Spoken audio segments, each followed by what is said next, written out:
Good afternoon everyone, আশা করছি সবাই ভালো আছেন। আমরাও বেশ ভালো আছি। ঈদের ছুটিতে আমরা চলে এসেছি আমাদের গ্রামের বাড়িতে। এ হচ্ছে আমার মেয়ে মানহা এবং এ হচ্ছে আমার ভাগ্নি সাবাহাত। বেশ সবাই বেশ মজায় আছি, আমরা ঈদের ছুটি কাটাচ্ছি।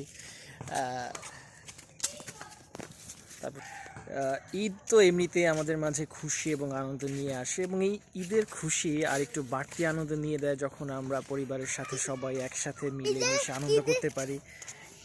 ঈদ ঈদ আসছিল পারে গরুর রক্ত পুরো রাস্তায় রাস্তায় চলে গেছিল। আমাকে স্বামী ভাইয়া নিয়ে গেছিল ওদের মসজিদে গরু কাটটা দেখার জন্য। পারে আমি কোনো মতে একটু নাক ঢাকা গেছি। ওন্না ছিল, ওন্না দিয়ে একটা হিজাব পেয়ে গেছিলাম, হিজাব দিয়ে ঢাকা গেছি।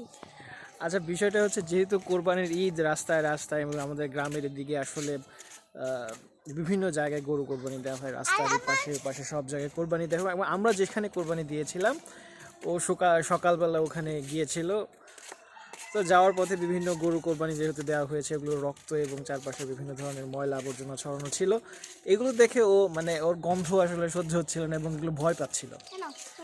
তো ওর কাছে যে ওড়নাটা ছিল, ঈদের যে ড্রেসটা পরেছিল সেই ড্রেসের ওড়নাটা যে ছিল সেটা দিয়ে কোনো রকম মুখ ঢেকে আমরা এখানে কোরবানি দেখিয়েছি, সেখানে গিয়েছিল এবং ওই রক্ত দেখে বেশ ভয় পেয়েছিল, এই কথাই আর কি ও বলছিল। তারপর তোমার কেমন লাগলো এটা দেখে মানহা?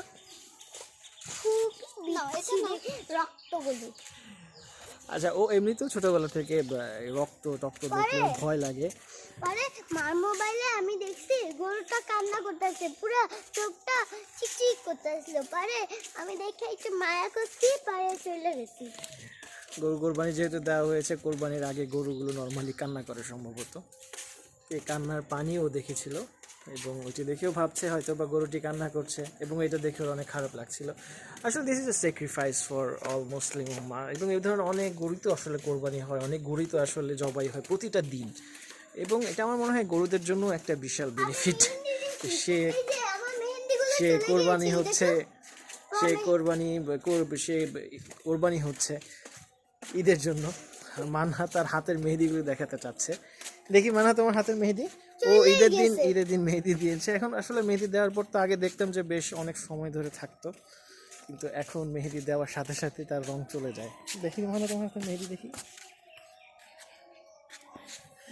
হাতে এখন আর কোনো প্রকার মেহেদি অবশিষ্ট নেই, দুই এক ধোয়া দেওয়ার সাথে সাথে মেহেদির রং গায়েব হয়ে যায়।